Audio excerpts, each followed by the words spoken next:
आज हम बात करेंगे आर्यों के आक्रमण से पूर्व का भारत और सिंधु सभ्यता के जनक के बारे में। जय भीम, नमो बुद्धाय। इस विषय पर चर्चा करने से पूर्व हम मानव जाति की दुनिया के अनेक भागों में आदिकाल में उत्पन्न हुई मानव नस्लों पर विचार कर लें, जिससे विषय वस्तु को आसानी से समझ सकें। दुनिया के भूगोल को जानने की सुविधा की दृष्टि से भूमध्य रेखा निर्धारित की गई है। भूमध्य रेखा के उत्तर को उत्तरी ध्रुव कहा गया है। उत्तरी ध्रुव भाग में सूर्य की किरणें या ताप कम होने से वहां के लोग गोरे होते हैं, जबकि दक्षिणी ध्रुव भाग में सूर्य की किरणें सीधी पड़ने से यहाँ के लोग काले सांवले रंग के होते हैं। मध्य भाग कुछ समशीतोष्ण होने से यहाँ के लोग पीले रंग के होते हैं। इस आधार पर मानव जाति 3 नस्लों में विकसित हुई। पहली नस्ल है यूरेशियन रेस। उत्तरी एशिया, रूस, यूरोप, इंग्लैंड, आयरलैंड, उत्तरी अमेरिका आदि के लोगों को आर्य नस्ल कहा जाता है। इनका कद लंबा, रंग गोरा, नाक लंबी, आंखें भूरी, बाल काले और भूरे, नाक नक्शे सुडौल हैं क्योंकि वहाँ की जलवायु ठंडी है। दूसरी नस्ल है मंगोलियन। मंगोलियन में चीनी, जापानी, नेपाली, भूटानी, सिक्किमी, तिब्बती, लद्दाखी आदि हैं, जिनका रंग पीला सा, दाढ़ी मूछ बिरल, आंखें छोटी, कद छोटा लेकिन मजबूत होता है। यहाँ की जलवायु समशीतोष्ण है।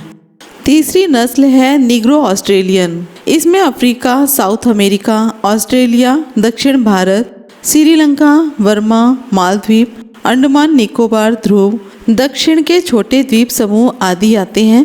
यहाँ के लोगों का रंग काला, नाक चौड़ी, आंखें काली, बाल काले घने, ऊंचाई मध्यम। ये आर्य नस्ल की तुलना में कम सुडौल होते हैं।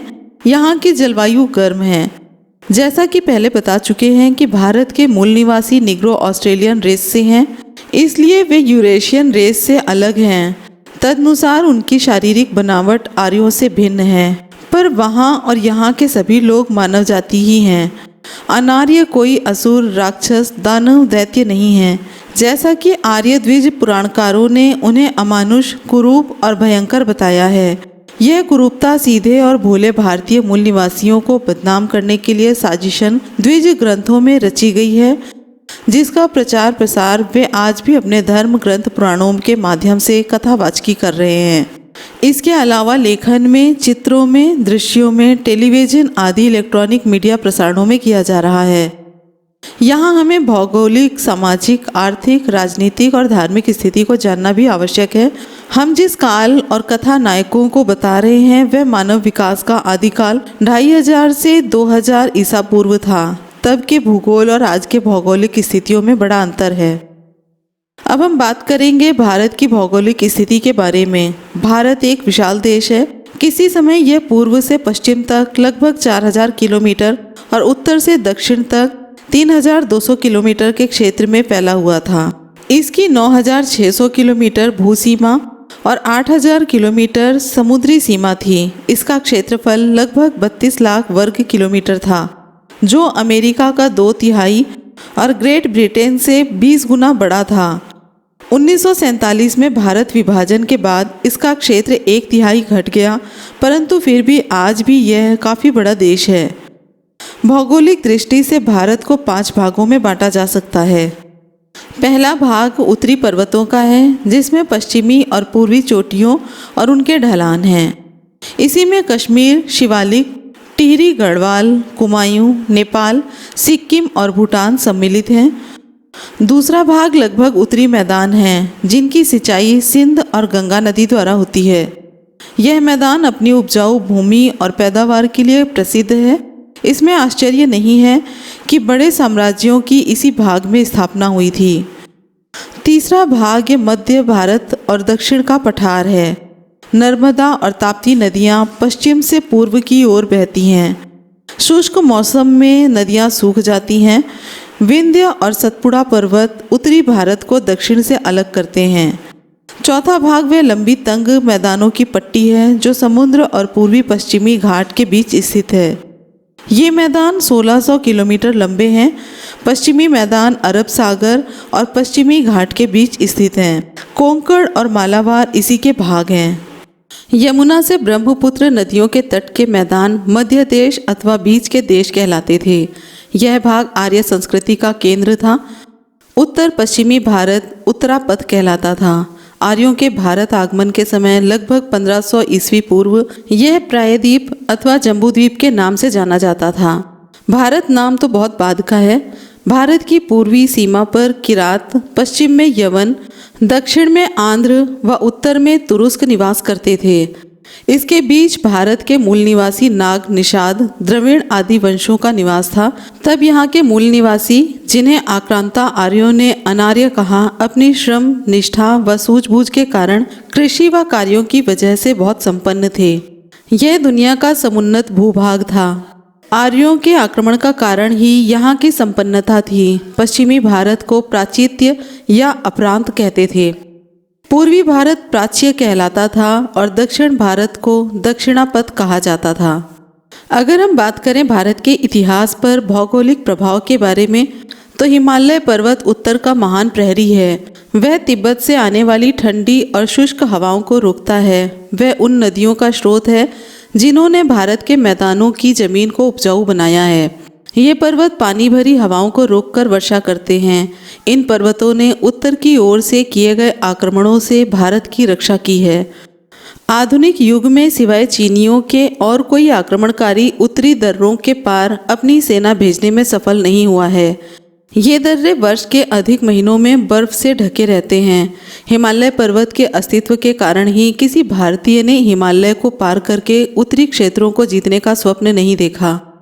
फिर भी वर्ष के कुछ सप्ताहों में बर्फ पिघलने के समय इन दर्रों के द्वारा सीमित रूप में आवागमन संभव था। यह संबंध व्यापार और सांस्कृतिक कार्यों के लिए था। शायद इन दर्रों के आवागमन से ही कुछ मंगोलियन खून भारतीय नसों में प्रविष्ट हुआ। यह हिमालय की ढलान में रहने वाले कुछ लोगों में दिखाई देता है। यद्यपि भारत उत्तरी संस्कृति से अधिक प्रभावित नहीं हुआ था, उत्तरी देश भारतीय संस्कृति से अधिक प्रभावित हुआ था। तिब्बत इसका ज्वलंत उदाहरण है, जहां अनेक भारतीय बौद्ध विद्वान और साधु सन्यासी अपने धर्म और संस्कृति का प्रचार करने गए। हिमालय का उत्तरी पश्चिमी भाग सुलेमान और हिंदू कुश पर्वतों के नाम से विख्यात है। ये पर्वत बहुत ऊंचे नहीं हैं। इन पर्वतों में कई दर्रे हैं जिनके रास्ते कई विदेशी भारत आए। दर्रा खैबर पेशावर को काबुल के साथ मिलाता है और इसी रास्ते से बहुत से विदेशी आक्रमणकारी भारत आए। बेलान दर्रा बहुत चौड़ा है। यह भारत को कंधार के साथ मिलाता है। इस दर्रे को पार करना बहुत आसान है।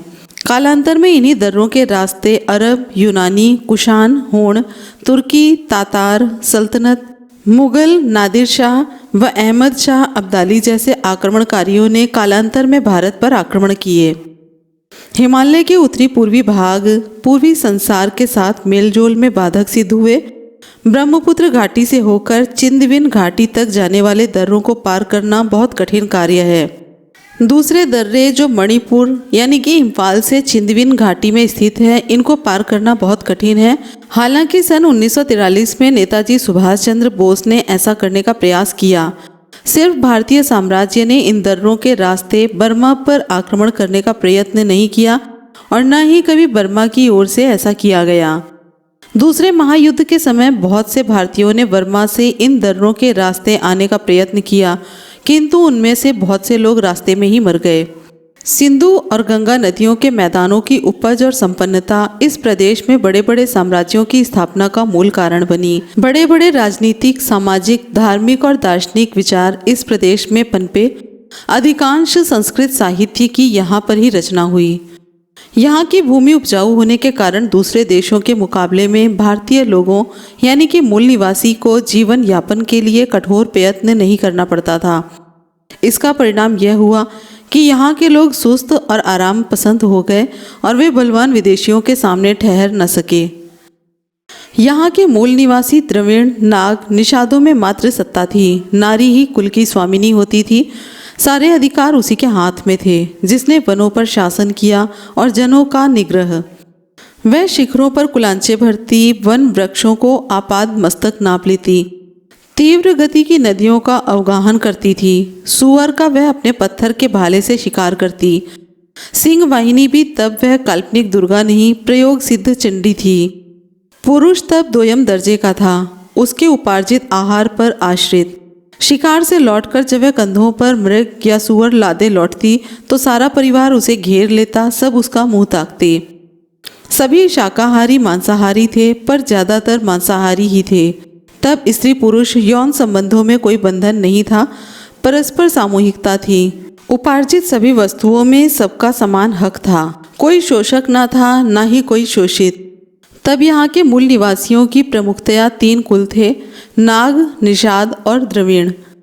नागवंशियों की पहचान का ध्वज चिन्ह सर्प था। निषाद वंश का नाविक शक्ति नाव, तो द्रविड़ों का कटार। बाबा साहेब डॉक्टर अम्बेडकर ने अध्ययन के आधार पर स्थापना की कि पूर्व में ये तीनों एक ही कुल से विकसित हुए। इनमें परस्पर सद्भाव था, रक्त संबंध थे। समूचे देश के अलग अलग भागों में इन्हीं की सत्ता व्यवस्था थी। समय बदला जब लगभग 1500 ईसा पूर्व आक्रांता आर्यों ने इन्हें छल बल से पराजित कर दास बनाया। कालांतर में इन्हीं दासों से मूल निवासी बहुजन जातियों का प्रादुर्भाव हुआ, जिन्हें आज ओबीसी, एससी, एसटी कहा जाता है। इन्हीं में से कुछ ने आर्य द्विजों की ज्यादती व अत्याचार से बचने के लिए इस्लाम काल में इस्लाम व अंग्रेजी काल में ईसाई धर्म कबूल किया और अब वे अल्पसंख्यक कहे जाते हैं। पर इन सबकी जनसंख्या भारत की आबादी का 85 से 90% भाग है। मूल निवासी भवन निर्माण कला सीख गए थे, नगरीय व्यवस्था विकसित थी, पक्की ईंटों के मकान, महल, किले तक का निर्माण कला भी सीख गए थे। सभी घरों के अंदर निवास करते थे, मिट्टी के बर्तन, खिलौने और अनाज रखने के लिए बड़े बखार बनाते थे। आर्य अभी तक चारागाह युग तक ही बढ़ सके थे, पर यहाँ के मूल निवासी चारागाह युग से आगे कृषि युग में पहुँच गए थे। यह बीज उगाकर कृषि करते, बगीचे लगाते और फसलों की सिंचाई के लिए नदियों से नहर निकालते थे। पशुपालन में गाय बैल प्रमुख थे, जो दूध उत्पादन व कृषि में सहायक होते थे। देश धन धान्य से परिपूर्ण था। प्रायः समस्त इतिहास लेखकों की मान्यता है कि नागवंश, निषाद वंश, द्रविड़, भील, संथाल, गोंड, कोल, किरात, उरांव, सबर, मुंडा आदि ही भारत के मूल निवासी हैं और आक्रांता आर्य, मंगोल, ईरानी, शक, सिथियन, कुषाण, हूण, मुगल और यूरोपीय आदि हैं जो बाहर से आए विदेशी हैं। आर्य ही आज के हिंदू, ब्राह्मण, द्विज, सवर्ण हैं जो भारत की मूल निवासी 85% जनता पर शासन कर रहे हैं और मूल निवासी बहुजन समाज उनकी दास्ता भुगत रहा है। ये थे इतिहास में दबे हुए कुछ तथ्य। इसी तरह की एक नई जानकारी के साथ फिर से जल्दी ही हाजिर होंगे। वीडियो पसंद आया हो तो लाइक, कमेंट, शेयर जरूर करें, चैनल को सब्सक्राइब करें। फिर मिलेंगे अगले वीडियो में। जय भीम, नमो बुद्धाय, जय संविधान।